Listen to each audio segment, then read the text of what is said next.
Lieutenant John Miller stepped onto the massive space station for the first time. His eyes widened as he took in the vast central hall of the Galactic Council headquarters. Aliens of all shapes and sizes moved through the space. Some floated, some crawled, others walked on too many legs. The air smelled strange, like cinnamon mixed with metal. "Try not to stare," said Ambassador Susan Gray with a small smile. "They're already watching us closely enough." Miller straightened his uniform and nodded. "Yes, Mom." He was head of security for Earth's first diplomatic mission to the Galactic Council. Humanity had only joined the interstellar community 6 months ago. Ambassador Gray led him toward a group of aliens waiting near a large doorway. "These are our main contacts on the Council," she explained quietly. "Be polite, but firm. Remember your training." Miller studied the aliens as they approached. A tall blue being with 4 arms bowed slightly. A small furry creature chittered from atop a floating platform. But Miller's attention was drawn to the large reptilian figures standing behind them. The scaly aliens stood nearly 7 feet tall with powerful bodies and sharp teeth visible in their slightly open mouths. "Ambassador Gray," said the blue alien in perfect English. "Welcome. This is your security chief." "Yes, this is Lieutenant John Miller," Gray replied. "Lieutenant, this is Representative Zoltar of the Belvian Confederacy." Miller extended his hand, then remembered the briefing. He placed his palms together and bowed instead. "A pleasure to meet you." The reptilian aliens moved forward. Their vertical pupils narrowed as they looked down at Miller. "This is your protection," one of them said, voice rumbling like stones in a metal drum. "Such a small prey species." Ambassador Gray's smile remained fixed. "The Vectari have graciously offered security advice for our mission," she said to Miller. Her eyes warned him to stay calm. "We are the premier security force in the galaxy," the Vectari said. His scales shifted colors slightly, patterns rippling across his face. "Your species would be wise to learn from us." Miller met the alien's gaze steadily. "We look forward to working together." The Vectari leaned closer, inhaling deeply. His eyes widened slightly. "Interesting," he hissed, then stepped back. After the introductions, Gray and Miller walked toward their assigned quarters. "That went better than expected," she said. Miller frowned. "The Vectari don't think much of us." "Few species do," Gray replied. "Humanity is new here. Most of these civilizations have been spacefaring for thousands of years. We're seen as children at best, prey at worst." "Prey?" Miller asked. "Many species here evolved as either predators or prey," Gray explained. "It shapes their entire society and politics. The Vectari are apex predators on their world. They're used to being feared." They reached a large door marked with Earth's new Galactic Council emblem. "Your team arrived yesterday," Gray said. "They're waiting inside. Remember, our job here is diplomatic. Security is important, but don't create incidents." Inside, 3 humans stood at attention. Miller recognized them from the personnel files. Kate West, compact and observant, specialized in threat assessment. Aaron Powell, tall and quick, was their technology expert. Daniel Clark, broad-shouldered and steady, was the combat specialist. "At ease," Miller said. "I'm Lieutenant Miller." Kate stepped forward. "Sir, we've been reviewing the station's security protocols. There are some concerns." "What kind of concerns?" Miller asked. "The station security force is almost entirely Vectari," Aaron explained, "and they seem to protect some species more than others." Daniel nodded. "We've witnessed 3 incidents already. The Vectari intimidate the smaller species, and nobody challenges them." Miller thought about the reptilian aliens and their dismissive attitude. "Ambassador Gray says we need to avoid incidents." "Respectfully, sir," Kate said, "I think we need to understand why the Vectari and others see us as prey. It could become a security issue." Miller nodded slowly. "Agreed. For now, we follow protocols. Learn everything you can about station security and the different species. We're new here, but we're not prey. Outside their window, the massive curve of the station stretched away, teeming with aliens who had already formed their opinions about humans. Miller wondered what it would take to change their minds. 1 month into the mission, John Miller sat at his desk reviewing security reports. The small office felt cramped, but it was better than dealing with the stairs in the common areas. He rubbed his tired eyes and sighed. A knock on the door interrupted his thoughts. Kate West entered, carrying a data pad. "Another incident, sir," she said, placing the pad in front of him. 2 Vectari guards cornered a Galaxian diplomat in the lower levels. They claimed it was a routine check, but the footage shows clear intimidation. Miller watched the video with a frown. The small bird-like Galaxian trembled as the 2 large reptilians loomed over it, blocking any escape route. And station security did nothing. Miller asked. "They said it was an internal matter between species," Kate replied. "The non-interference policy again." Miller had heard that excuse too many times. Added to our report for Ambassador Gray. This is the 5th incident this week. Aaron Powell and Daniel Clark entered the office. Aaron looked excited, which was unusual given their current situation. "Sir, I think we found something important," Aaron said. "Tell him, Daniel." Daniel placed a small device on the desk. "This is a standard atmospheric sensor. I modified it to detect specific chemical compounds. The Vectari and other predator species release certain pheromones when they're asserting dominance." "We already knew that," Miller said. "Yes, but here's what's interesting," Aaron continued. "The prey species release different compounds when they're afraid. The Vectari can smell these fear pheromones. It's how their society works. It's all about who scares who." Kate leaned forward. "And we don't produce these compounds, do we?" "Exactly," Daniel said. "Human fear response is completely different. We don't release the same chemicals. To them, we don't register as either predator or prey." Miller thought back to his first meeting with the Vectari, how the alien had leaned in and sniffed him, then looked surprised. "That explains a lot," Miller said. "They can't place us in their hierarchy." Kate nodded. "I've been studying evolutionary biology in the station database. Most galactic species evolved as either dedicated predators or prey, but humans were something different. Pursuit predators," Aaron added. "We weren't the strongest or fastest, but we could track prey for days, never giving up. Our fear doesn't paralyze us. It focuses us." Miller stood up and paced the small room. "So the Vectari intimidate others by triggering an instinctual fear response, but it doesn't work the same way on us." "And that confuses them," Daniel said. "Maybe even worries them." Their conversation was interrupted by an alert on Miller's comm. Ambassador Gray's voice came through clearly. "Lieutenant Miller, please come to my office immediately. Bring your team." They found Gray looking troubled. A small delegation of aliens waited with her.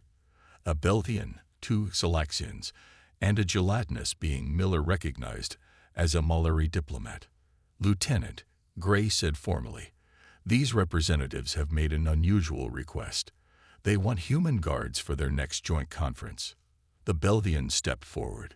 "Your species has shown remarkable stability in tense situations. We have observed your guards. They maintain their posts regardless of who approaches." Miller glanced at his team, then back to the aliens. "That's our job, yes. The Vectari guards only protect those they respect, or those who pay extra," one of the Galaxians chirped. "Others are left vulnerable." "We cannot match the Vectari physically," the Malari diplomat said, its translucent body pulsing with light patterns. "But your species stands firm without displaying fear markers. This is valuable." Ambassador Gray looked at Miller. "This could be an important diplomatic opportunity, Lieutenant, but if you accept, the Vectari will see it as a challenge." Miller considered the implications. Taking on this role would put his team directly against the station's established power structure. It was risky, but also a chance to change perceptions. "We'll do it," Miller said. "My team will provide security for the conference." As the alien delegates left, expressing their thanks, Miller turned to his team. This could get complicated. The Vectari won't like us stepping into their territory. Kate smiled slightly. Good thing we don't scare easily, sir. For the first time since arriving at the station, Miller felt like they had found their place. Humans might not fit neatly into the galactic hierarchy, but perhaps that was their strength, not their weakness. The grand reception hall glittered with strange lights. Diplomats from 20 different worlds mingled, their voices creating a strange mix of sounds. John Miller stood near the wall, watching everything. Kate and Aaron were positioned at other points around the room, while Daniel stayed close to Ambassador Gray. Enjoying the party, Lieutenant? Gray asked as she approached with a tall, thin alien whose skin changed colors like an octopus. Just doing my job, Ambassador, Miller replied. This is Representative Iluvia of the Molare Collective, Gray said. She was asking about our security protocols. The alien's skin rippled with blue and green patterns. Your guards do not cluster together like the Vectari. You spread out. Interesting strategy. Miller nodded politely. We believe in covering all approaches. The Vectari believe in showing force, Iluvia said. Her skin darkened slightly. They think numbers in one place scare away threats. Miller was about to respond when a loud alarm blared through the hall. Red lights flashed from the ceiling. The sound was painful, high-pitched, and urgent. What's happening? Gray asked, her hand going to her ear as if to block the noise. A voice came over the station speakers, speaking in the common galactic language, and then in English. Security alert. Station breach in sectors 7 through 9. All diplomatic personnel move to secure areas immediately. This is not a drill. The reception hall erupted in chaos. Diplomats rushed toward the exits, some pushing others out of the way. Miller saw the Vectari guards abandon their posts and surround only their own diplomats, shoving smaller aliens aside. Ambassador, we need to move, Miller said, activating his comm. Kate, Aaron, converge on my position. Daniel, secure the east exit. Gray looked around at the panicking aliens. We can't just leave all these people. Miller made a quick decision. We won't. Kate, new plan. You and Aaron hold the main junction. Guide everyone toward the secure zone in Sector 5. Daniel and I will find any stragglers with the ambassador. Understood. Kate's voice came through clearly despite the alarm. Miller turned to Gray and Iluvia. Stay between us. We're moving to the secure zone. What about the others? Gray asked, pointing to a group of smaller aliens huddled in the corner, clearly frightened as larger species rushed past them. We take them too, Miller said firmly. They moved through the crowd, gathering the abandoned diplomats. A group of bird-like Salaxians, a few globular trell, and several other species Miller couldn't name joined their group. Daniel met them at the exit, his face serious.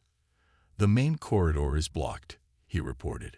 Station security says Severathi extremists have breached the diplomatic quarter. Severathi?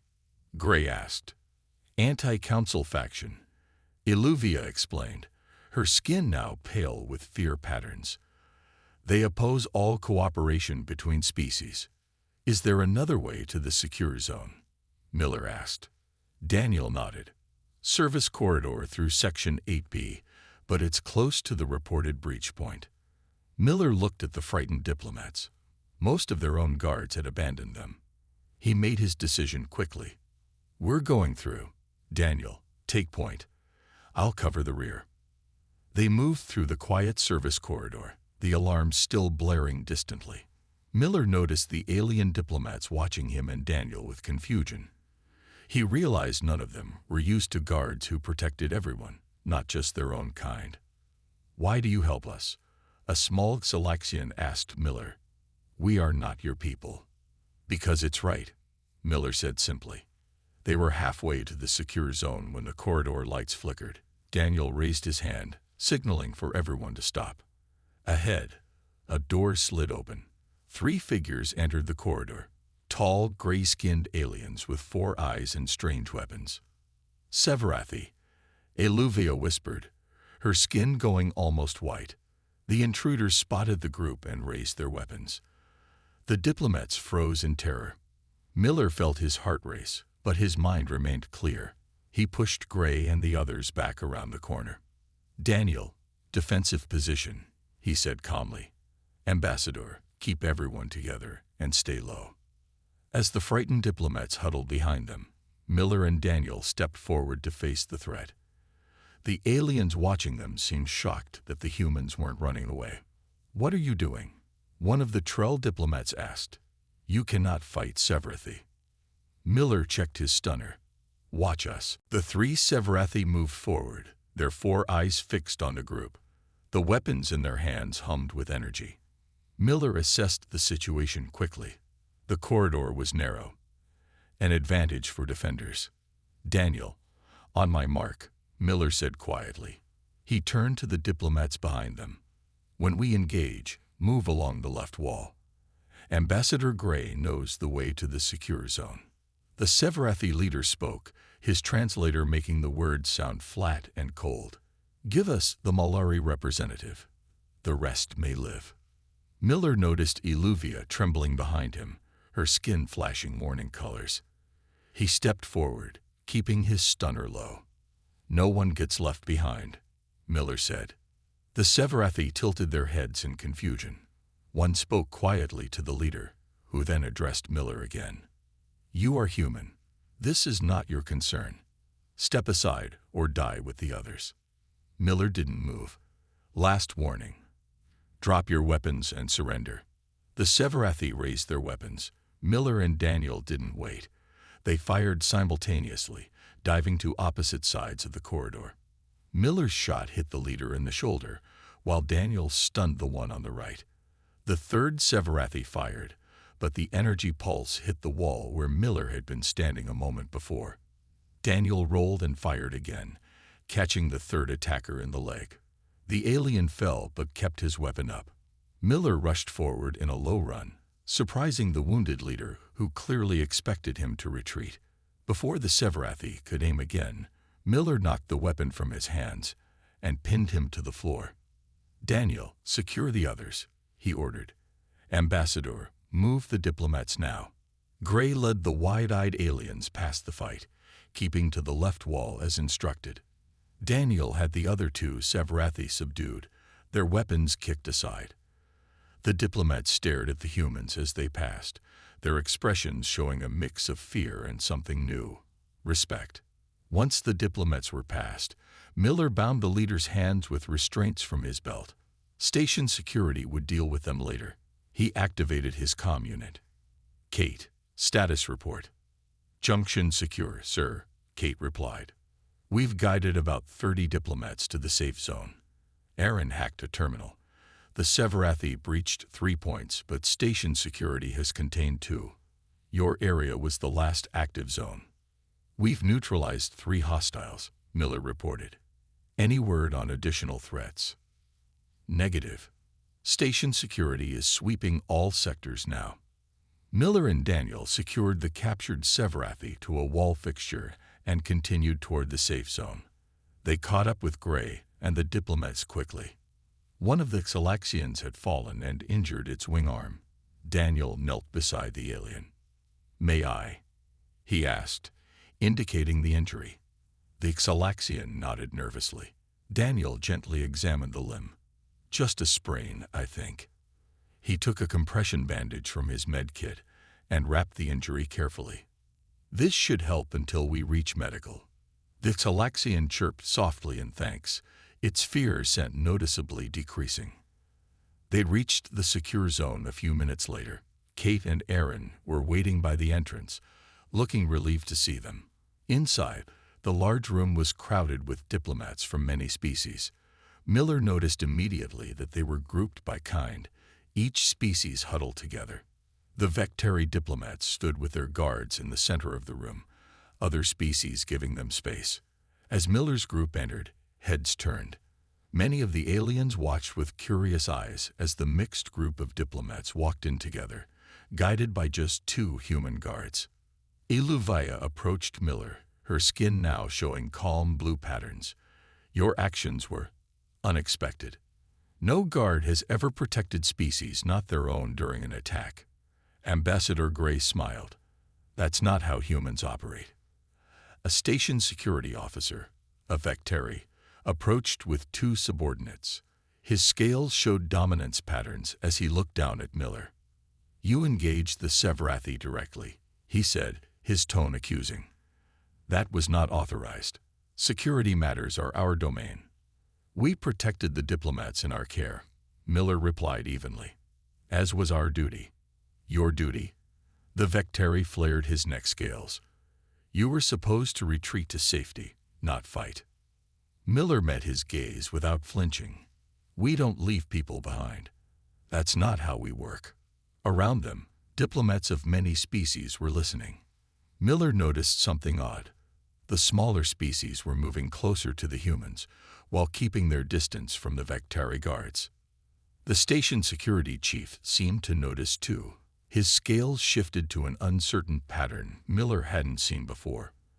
For the first time since arriving at the station, Miller felt like something important had changed. The day after the attack, Miller found himself summoned to a special council meeting. He entered the circular chamber with Ambassador Gray. The room was arranged in rising tiers, with representatives from dozens of species watching them. At the center was a round table where the council leaders sat. This is unusual, Gray whispered. They rarely call emergency sessions. Miller nodded, noticing the station's security feeds displayed on large screens around the room. They showed footage from yesterday, his team protecting the diplomats, facing the Sevrathi, and guiding everyone to safety. A tall, willowy alien with silver skin stood. The council recognizes Ambassador Gray and Lieutenant Miller of Earth. Gray stepped forward. Thank you, Chairperson. We are honored to attend. The chairperson gestured to the screens. Yesterday's events have raised questions about security protocols. The footage has been shared throughout the station. Miller saw himself on screen, standing his ground against the Sevrathi, while protecting aliens of different species. Another screen showed Kate and Aaron guiding a mixed group through a corridor, positioning themselves to shield the diplomats. A Vectari council member rose, his scales showing angry patterns. These humans violated security protocols. They engaged hostiles directly instead of retreating. They encouraged other species to disobey evacuation procedures. We protected those in our care, Miller said firmly. That's our job. Your job. The Vectari's voice rose. You were not assigned to protect Galaxians or Malari, only your own diplomats. Gray stepped forward. On Earth, protection is not limited by species or status. If someone needs help, we provide it. Murmurs spread through the chamber. Miller noticed many of the smaller species nodding in agreement. A new voice spoke up. Dr. Laura Bennett, the human xenobiologist who had joined their mission last week, stood from her observer seat. With the council's permission, I may have relevant information, she said. The chairperson nodded. Proceed, Doctor. Bennett activated a datapad. I've analyzed the neurological readings from Lieutenant Miller's team during the incident. The results are fascinating. The screens changed to show brain scans and chemical analyses.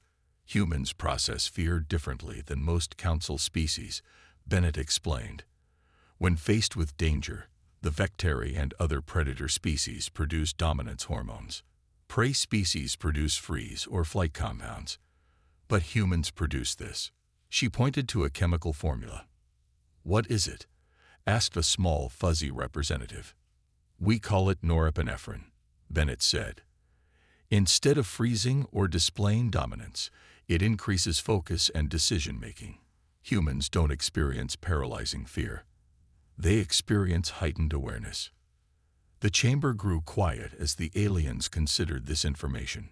Most importantly, Bennett continued, humans lack the standard fear receptors common to all council species. We can't smell fear pheromones, and we don't produce them in the same way. Biologically, we don't fit into your predator-prey hierarchy. The Vectari counselor hissed. This makes them unpredictable and dangerous. They should be restricted from security roles. Miller watched as several diplomats he had protected yesterday stood up in protest. The humans saved my life, a Xalaxian chirped. My own guards fled. They protected everyone, not just their own kind. Added a Trell diplomat, its body pulsing with emphasis. Eluvia of the Maluri rose gracefully. For generations, we have accepted that some species are protectors and others are protected. The humans show us a different path. They are neither apex predators nor prey, yet they stand against danger without hesitation. The chairperson raised a hand for silence. These revelations are significant. The council must consider their implications. They turned to Miller. Lieutenant, would you explain why your team acted as you did? Miller thought carefully before answering. All eyes in the chamber were on him. He could feel the weight of the moment. Where I come from, we have a saying. Courage isn't about not feeling fear. It's about what you do despite that fear. Humans evolved to protect our groups, all of our group, not just the strongest. We don't abandon those who need help. It's not in our nature. The chamber remained silent for a long moment. Then the chairperson spoke again. The council will deliberate on this matter. Until then, the human security team is authorized to continue their duties. As they left the chamber, Gray smiled at Miller. You just changed how the entire council sees humanity. Miller shook his head. I just told them who we are. Miller was reviewing security reports in his office when Kate rushed in without knocking. Sir, you need to see this, she said, handing him a datapad. Miller read the screen and frowned. The challenge of guards. What is this? It's an ancient council tradition, Kate explained. The Vectari have formally challenged our right to serve as security for other species. They're invoking some old rule that says protection duties can be challenged and proven through combat and skill tests. Miller set the pad down. They're trying to push us out officially. Yes, but there's more, Kate said. Since the incident, 7 different diplomatic missions have requested human guards instead of Vectari. The station is buzzing about how we protected everyone during the attack. Aaron appeared at the door. Ambassador Gray needs us both right away, sir. In Gray's office, they found the ambassador looking worried. With her was Zoltar, the blue 4-armed Belvian they had met on their first day. Lieutenant, Gray said, Representative Zoltar has brought us important information. The Belvian bowed slightly. The Vectari challenge is not merely about pride. There is much at stake politically. Guard services throughout the council space are a major source of income and influence for the Vectari Imperium. They make other species pay for protection. Miller asked. Exactly, Zoltar confirmed. Many worlds without significant military strength hire Vectari guards. If humans prove to be more reliable protectors, it threatens their position. Gray sighed. If we refuse the challenge, we look weak. If we accept, we risk making a powerful enemy. What exactly is this challenge? Miller asked. Zoltar activated a holographic display. 3 tests of guard skills. First, a shooting competition. Second, a test of physical endurance. Third, a live protection scenario where you must guard diplomats through a simulated crisis. Miller thought about his team. They weren't the strongest or largest guards on the station, but they had other advantages. Can we choose our team members for each test? He asked. Yes, Zoltar said. 4 guards per side. Miller nodded. Then we accept the challenge. Gray looked concerned. Are you sure? The Vectari have been guards for centuries. So have humans, Miller replied. Just on Earth. Later that day, Miller gathered his team to prepare. Aaron had downloaded information about previous challenges. The Vectari always win the strength portions, he explained. They're physically superior to most species, but the final test is where we might have an edge. The protection scenario. Kate nodded. I've been studying Vectari psychology. They're used to intimidating their opponents into giving up. When that fails, they get frustrated and make mistakes. Daniel, who had been quiet, spoke up. I've been watching them train. They don't work well together. Each one tries to show dominance over the others. Miller smiled. Then that's our advantage. We work as a team. The next day, Miller was in the station's gym when a large Vectari approached. He recognized Sark, the head of station security. Human, Sark said, looming over Miller. You should withdraw from the challenge. It would be safer. Miller continued his exercises. We're not withdrawing. Sark's scales shifted to an aggressive pattern. You cannot win. The Vectari have never lost a challenge of guards. There's a first time for everything, Miller replied calmly. Sark leaned closer, lowering his voice. Perhaps we could reach an arrangement. Your team could have exclusive rights to protect human diplomats, plus a few minor species. The rest remain under Vectari protection. Miller stopped and faced Sark directly. We're not interested in deals. We'll let our actions speak for us. Sark's eyes narrowed. You make a mistake, human. The Council watches these challenges closely. When you fail, all will see human weakness. After Sark left, Miller received a message from a Xalaxian diplomat he had helped during the attack. The message contained technical specifications for Vectari guard equipment, information that could be very useful. That evening, as Miller shared the information with his team, Ambassador Gray visited their training room. The entire station is talking about the challenge, she said. Many species have placed bets, mostly against you. I'm afraid. Miller looked at his team, Kate studying Vectari weak points, Aaron analyzing their equipment, Daniel practicing physical techniques. Let them bet against us, Miller said. It's what humans do best, exceeding expectations when others doubt us. Gray smiled. The challenge begins tomorrow. Whatever happens, you've already changed how the Council sees humanity. Miller nodded. Tomorrow we show them who we really are. The challenge of guards began in a large arena in the center of the station. Hundreds of aliens from many species filled the viewing areas. Miller and his team, Kate, Aaron, and Daniel, stood at one end of the arena. At the other end, 4 large Vectari guards waited, their scales showing bright dominance patterns. The silver-skinned chairperson stood in the central platform. Today we witnessed the challenge of guards between the Vectari Protectorate and the human security team. 3 tests will determine which is more worthy to serve the Council. Miller looked up at the audience. Ambassador Gray sat with other human diplomats. Around them, representatives from many worlds watched with interest. He noticed many of the smaller species seemed to be watching his team with hope in their eyes. The first test is accuracy, the chairperson announced. Targets appeared throughout the arena at different distances.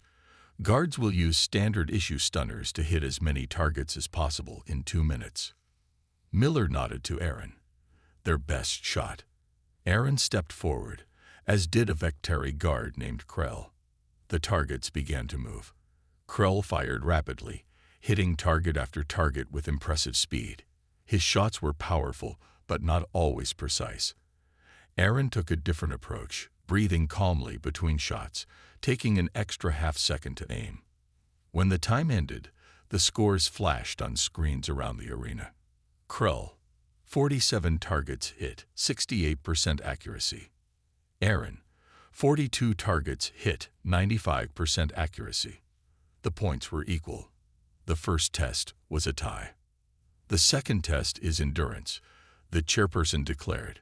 Guards must carry diplomatic packages across increasingly difficult terrain. Daniel stepped forward for this test. His opponent was the largest Vectari, nearly 8 feet tall with massive arms. The test began with each carrying a heavy case up a series of ramps. The Vectari moved quickly at first, taking a large lead. But Daniel maintained a steady pace, breathing evenly. As the terrain became rougher, including climbing walls and balance beams, the Vectari's greater strength seemed a clear advantage. But halfway through, the Vectari began to slow. His movements became less smooth. Daniel kept his steady pace, eventually passing the larger guard. When they reached a narrow path with artificial wind blasting from the side, the Vectari struggled with balance. Daniel leaned into the wind and pushed forward. At the finish line, Daniel arrived 20 seconds before the Vectari. Murmurs spread through the crowd. The scoreboard now showed Humans 1, Vectari 0. Sark, the Vectari security chief, looked furious. His team was not supposed to lose any part of the challenge. The final test is protection, the chairperson announced. Each team will guard 3 diplomats through a simulated crisis scenario. The team that keeps their charges safest will win. This was the test Miller had been waiting for. He and Kate would represent the humans. Sark himself stepped forward with another Vectari guard. 3 small alien diplomats joined each team, a Xalaxian, a Trell, and a Belvian for each side. The arena transformed, creating a complex environment with obstacles, hiding places, and multiple paths. The scenario is a station evacuation during an environmental failure, the chairperson explained. Guards must get their diplomats to the escape pods while protecting them from various hazards. The test began. Miller and Kate positioned themselves with 1 guard in front and 1 behind the diplomats. They moved carefully, checking each area before proceeding. The Vectari took a different approach, with both guards in front, pushing forward aggressively. When the first hazard appeared, a simulated structural collapse, the Vectari simply powered through, using their strength to clear a path. Miller's team took a side route, avoiding the danger entirely. The next challenge came when security drones appeared, representing hostile forces. The Vectari attacked them directly, leaving their diplomats exposed. Miller kept Kate with the diplomats while he handled the drones. The crowd watched in fascination as the different styles became clear. The Vectari were impressive fighters, but they often left their charges vulnerable while displaying their prowess. The humans were less flashy but never lost focus on their primary mission, protection. When the simulated atmosphere began to fail in some sectors, the Vectari charged ahead toward the escape pods, leaving their diplomats struggling to keep up. One of their Belvian diplomats fell behind and was injured by falling debris. Miller's team slowed their pace when needed, helping each diplomat over obstacles. When their Trell had trouble with a narrow passage, Daniel carried it without hesitation. The crowd's excitement grew as both teams approached the final challenge. The final stage of the protection test began with a simulated hull breach.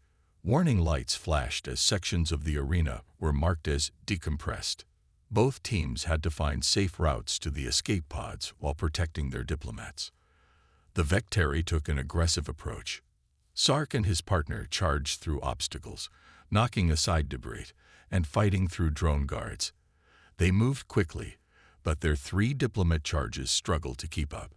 The Belvian diplomat had fallen further behind, its 4 arms clutching an injured limb.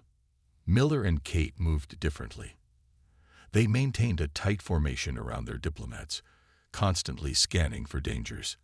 When faced with drone guards, they worked together seamlessly, one engaging the threat while the other shielded the diplomats. "Stay close," Miller told the small aliens in his care. "We'll get through this together." The final challenge came when the main path to the escape pods was blocked by a large debris field. The Vectari immediately began smashing through it, showing their impressive strength. But as they forced their way through, the disturbance triggered more falling objects, endangering their diplomats. Miller studied the area and found a small maintenance tunnel to one side. "This way," he directed. "It's longer but safer." The Vectari reached the escape pod zone first. Sark roared in triumph, his scales flashing bright victory patterns. But when he turned around, only one of his diplomats had kept up. The other 2 were caught in the debris field he had destabilized. Station safety officers had to pause the simulation to rescue them. Miller's team arrived 90 seconds later, but all 3 of their diplomats were safe and unharmed. The final scores appeared on the main board. Protection test: Humans 1, Vectari 0. Overall score: Humans 2, Vectari 0. A hush fell over the arena. The Vectari had never lost a challenge of guards before. Sark's scales darkened with rage and embarrassment. He stepped toward Miller, towering over the human. "This proves nothing," he hissed. "In real danger, size and strength determine survival." Miller met his gaze calmly. "In real danger, what matters is who stays to protect and who runs away." The station's security footage already showed that. The chairperson raised their hands for silence. The challenge is complete. For the first time in Council history, the Vectari Protectorate has been defeated. The human security team has proven their methods effective. Ambassador Gray walked onto the arena floor, her face proud. The Council has seen today that protection isn't about intimidation or displays of force. It's about putting the safety of others before your own. In the days that followed, everything changed. The Council officially recognized the human security team's right to provide protection for any diplomatic mission that requested them. 7 species immediately transferred their protection contracts from the Vectari to the humans. Miller found himself in a planning meeting with Ambassador Gray and representatives from 20 different worlds. "We can't possibly provide enough guards for all these requests," Miller said. Gray smiled. "That's why we're establishing the first multi-species guard training program. You'll teach others the human approach to protection." A month later, Miller stood before a training room filled with 30 aliens from 12 different species. Some were large and strong, others small and quick. None of them would have worked together before the challenge. "Protection isn't about being the strongest or most frightening," Miller told them. "It's about placing yourself between danger and those who cannot protect themselves. It's about working together despite differences." In the back of the room, Miller noticed a young Vectari watching intently. The reptilian guard approached after the session. "I wish to learn the human way," he said, his scales showing humble patterns Miller had never seen on a Vectari before. "Our ways are old and no longer working." Miller extended his hand, and after a moment's hesitation, the Vectari took it. On the observation deck, Ambassador Gray stood with the Council chairperson, watching the mixed species training. "Remarkable," the chairperson said. "Your guards have changed the balance of power throughout Council space, not through force, but through example." Gray smiled. "Humans never forgot fear. We just learned to channel it differently. Now we show the galaxy another way to be strong." Below them, Miller's voice carried through the training room. "Remember, we protect all or we protect none. That's the human way."